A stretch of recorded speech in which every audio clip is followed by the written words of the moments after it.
اعوذ باللہ من الشیطان الرجیم بسم اللہ الرحمن الرحیم وبہ نستعین وہو خیر معین رب اشرح لی صدری ویسر لی امری واحلل عقدۃ من لسانی یفقہوا قولی بسم اللہ الرحمن الرحیم اللہم کل ولیک الحجۃ ابن الحسن صلواتک علیہ وعلی آبائہ فی هذه الساعة وفی کل ساعة ولیا وحافظا وقائدا وناصرا ودلیلا وعینا حتی تسکنہ ارضک طوعا وتمتع فیہا طویلا رب عاملنا بفضلک ولا تعاملنا بعدلک یا کریم۔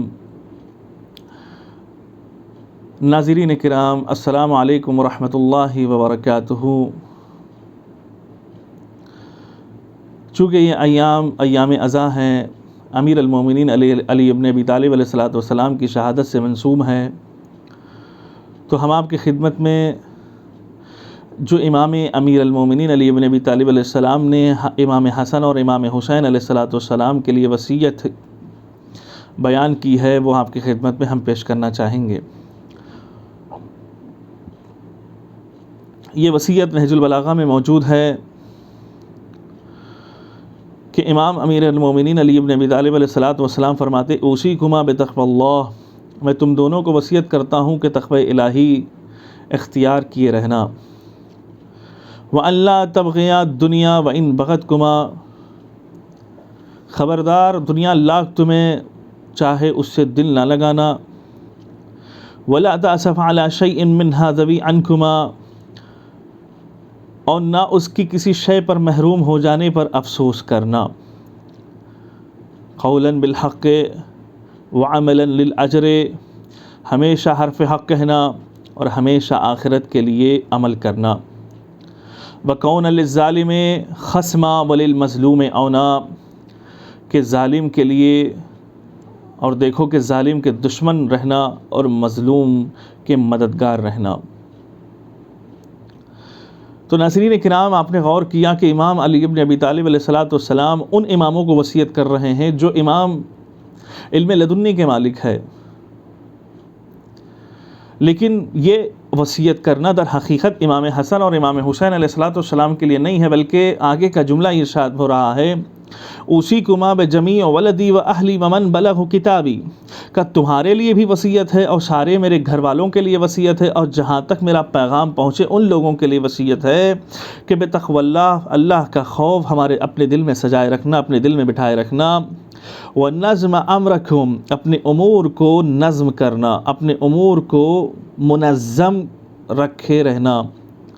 یعنی اس کا مطلب یہ ہے کہ صبح آپ کو کیا کرنا ہے، دوپہر آپ کو کیا کرنا ہے، سے شب میں آپ کو کیا کرنا ہے، سے پہر آپ کو کیا کرنا ہے، کس وقت آپ کو ناشتہ کرنا ہے، کس وقت آپ کو پڑھائی پہ توجہ دینا ہے، کس وقت آپ کو جو ہے سونا ہے، یہ سارے امور کی جو ہے آپ کو نگہبانی کرنی ہوگی، یہ سارے امور کو آپ کو منظم کرنا ہوگا۔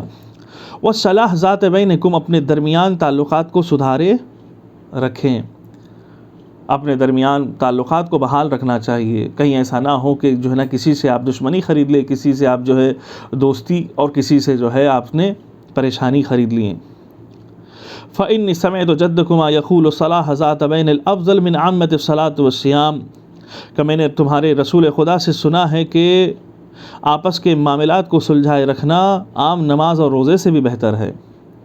تعلقات کو بحال رکھنا، تعلقات کو آپس میں جو ہے سلجھائے رکھنا، یہ نماز اور روزے سے بھی زیادہ بہتر ہے۔ پھر امام علی ابن ابی طالب علیہ الصلوۃ والسلام ارشاد فرماتے ہیں در حقیقت کائنات کے کونے کونے تک امام کی وصیت ہے کہ اللہ فی الایتام، دیکھو خبردار یتیموں کے حوالے سے اللہ سے ڈرتے رہنا۔ فلا تغضوا افواہہم ولا یضیعوا بحسرتکم، ان کے فاقوں کی نوبت نہ آ جائے اور وہ تمہاری نگاہوں کے سامنے برباد نہ ہو جائے۔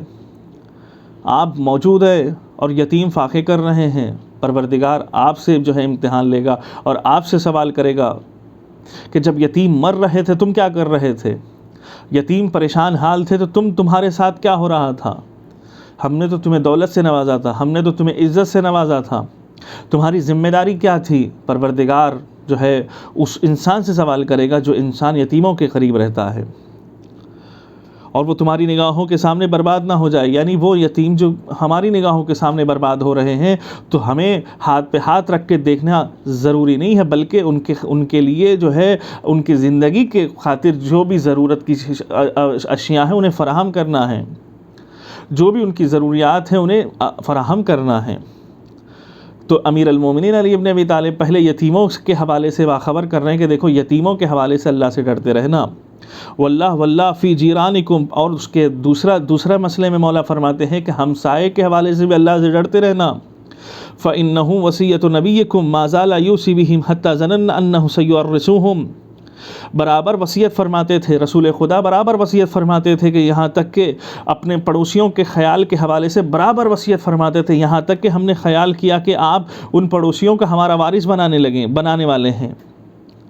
یعنی لوگوں کو گمان ہونے لگا کہ پڑوسیوں کو وارث بنانے والے ہیں. اتنا جو ہے رسول خدا جو ہے لوگوں کو بتاتے تھے اور لوگوں کو جو ہے سمجھاتے تھے کہ دیکھو اپنے پڑوسیوں کے حوالے سے تم اللہ سے ڈرتے رہنا. اگر ہمارے درمیان کوئی پڑوسی بھوکا سو رہا ہے تو سوال پروردگار ہم سے کرے گا. کوئی پڑوسی جو ہے بیمار ہے تو سوال پروردگار ہم سے کرے گا.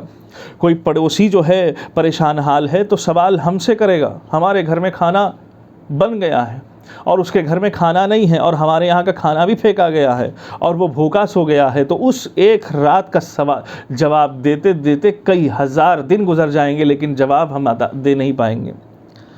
تو اب آپ تصور فرمائیے گا کہ ہمیں غور کرنے کی ضرورت ہے کہ ہمارے پڑوسی بہتر ہے یا بہتر نہیں ہے، اچھی حالت میں ہے یا اچھی حالت میں نہیں ہے.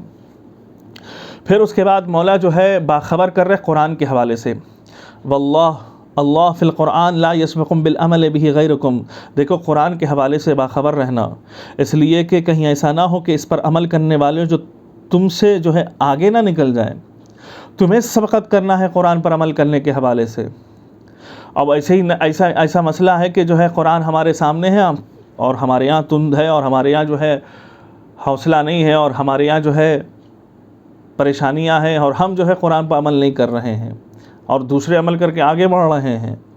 تو ایسا نہیں ہونا چاہیے، اس لیے کہ قرآن پر عمل کرنا، سب سے زیادہ عمل کرنا تمہاری ذمہ داری ہے.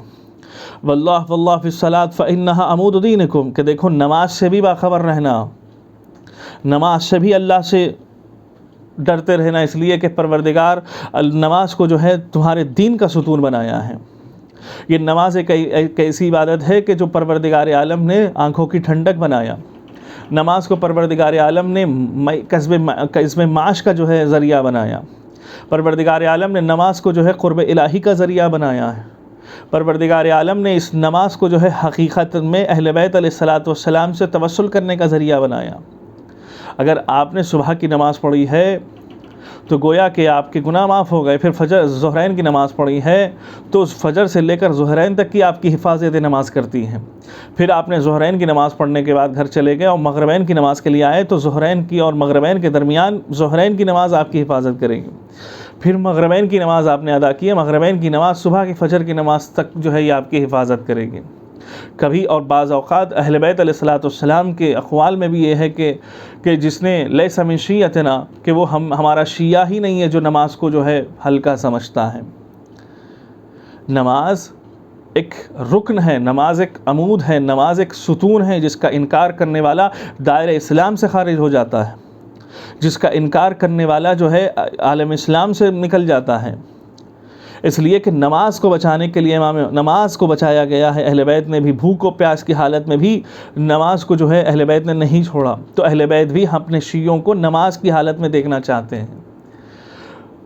تو امام امیر المومنین علی ابن ابی طالب علیہ السلام فرماتے ہیں کہ واللہ فی الصلاۃ، نماز سے باخبر رہنا، نماز سے خدا سے ڈرتے رہنا، اس لیے کہ نماز تمہارے دین کا ستون ہے. اور اس کے علاوہ وصیت فرماتے ہیں کہ اللہ فی بیت ربکم، اور خدا کے گھر سے بھی جو ہے نا باخبر رہنا. لا تخلوہ ما بقیتم، جب تک زندہ رہو اسے خالی نہ ہونے دو، کیونکہ اگر اسے چھوڑ دیا گیا تو تم دیکھنے کے لائق بھی نہ رہ جاؤ گے. خدا کے آج کل جو ہے ہمارے نوجوانوں میں یہ چیز بہت جو ہے آگے نکل رہی ہے کہ خدا کے گھر کی طرف بھی ہم نہیں دیکھتے ہیں. خدا کے گھر کی طرف ہمیں دیکھنا چاہیے، خدا ہمارے گھر کی طرف دیکھے گا.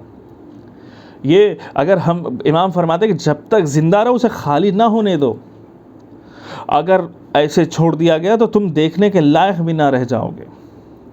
اور اس کے بعد جہاد کے حوالے سے امام امیر المومنین علی ابن ابی طالب علیہ السلام فرماتے کہ واللہ اللہ فی الجہاد باموالکم وانفسکم والسنتکم فی سبیل اللہ،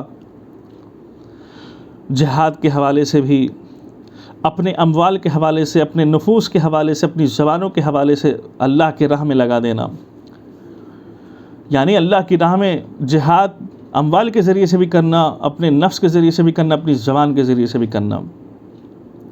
امام فرماتے کہ وعلیکم بالتواصل والتبادل، آپس میں ایک دوسرے سے تعلقات رکھنا، ایک دوسرے سے امداد لیتے رہنا۔ وإیاکم وتدابر وتقاطع، منہ نہ پھیر لینا، تعلقات توڑ نہ لینا۔ لا تترکوا الامر بالمعروف ونہی عن المنکر، دیکھو امر بالمعروف کرنا اور نہی عن المنکر کرنا چھوڑ مت دینا۔ فیعلی علیکم شرارکم، تم پر الاشرار کی حکومت قائم ہو جائے اور تم فریاد بھی کرو گے تو کوئی سننے والا بھی نہیں ہوگا۔ ثم قال، پھر مولا ارشاد فرماتے یا بنی عبد المطلب لا الفینکم تخوضون دماء المسلمین خوضا، خبردار میں یہ نہ دیکھوں کہ تم میرے مسلمانوں کا خون اس بہانہ شروع کر دو صرف اس نعرے پر کہ تم نے امیر المومنین مارے گئے۔ میں بدلے میں میرے قاتل کے علاوہ کسی کو قتل نہیں کیا جا سکتا، میرے قاتل کے علاوہ کسی کو قتل نہیں کیا جا سکتا۔ میرے چلے جانے کے بعد فتنہ پردازی کر کے، آپس میں جو ہے خون ریزیاں برپا کر کے ایک دوسرے کا خون نہ بہانا، بلکہ میرا جہاں تک معاملہ ہے کہ میرے قاتل کے علاوہ کسی کو قتل نہ کیا جا سکتے۔ پھر امام فرماتے ہیں وَلَا يُمَثِّلْ بِرَجُلِ انظر اذا انا مت من ضربته هذه فاضربوه ضربة بضربة، اگر میں جانباز نہ ہو سکا، میں زندہ نہ رہ سکا، تو اسے ایک ہی ضربت لگانا اور ایک ہی ضربت سے اسے چھوڑ دینا۔ ولا يمثل بالرجل فإني سمعت رسول اللہ، کا میرے قاتل کے جسم کے ٹکڑے نہ کرنا۔ تو ناظرین کرام، آپ نے غور کیا کہ امام علی بن ابی طالب علیہ السلام وصیت فرما رہے ہیں اپنے چاہنے والوں کو اور اپنے بیٹوں کو اور اپنے گھر والوں کو، اور یہ ان تک وصیت پہنچے گی کہ جہاں تک امام کے چاہنے والے ہوں گے، کہ امام نے فرمایا کہ نماز سے باخبر رہنا، یتیموں کے حوالے سے بھی باخبر رہنا، ہمسائیوں کے حوالے سے بھی باخبر رہنا، جہاد کے حوالے سے بھی باخبر رہنا، رشتہ داروں کے حوالے سے بھی باخبر رہنا، آپس میں تعلقات بنائے رہنا، آپس میں تعلقات میں امداد اور جو ہے تعاون کرتے رہنا، منہ نہ پھیل لینا، آپس کے تعلقات کو نہ توڑ لینا۔ اگر تم ایک دوسرے سے امر بالمعروف نہی عن المنکر نہیں کرو گے تو یہ ایک ایسا زمانہ آئے گا کہ اشرار حکومت پر فائز ہو جائیں گے اور آپ چلاتے رہیں گے، آپ کی بات کوئی سننے والا نہیں ہوگا۔ اور یہاں تک کہ امام فرماتے ہیں کہ دیکھو کہ میرے چلے جانے کے بعد آپس میں جو ہے خون نہ بہانا کہ جو ہے تم نے امیر المومنین قتل کر دیے گئے، امیر المومنین کو مار دیا گیا، نہیں، بلکہ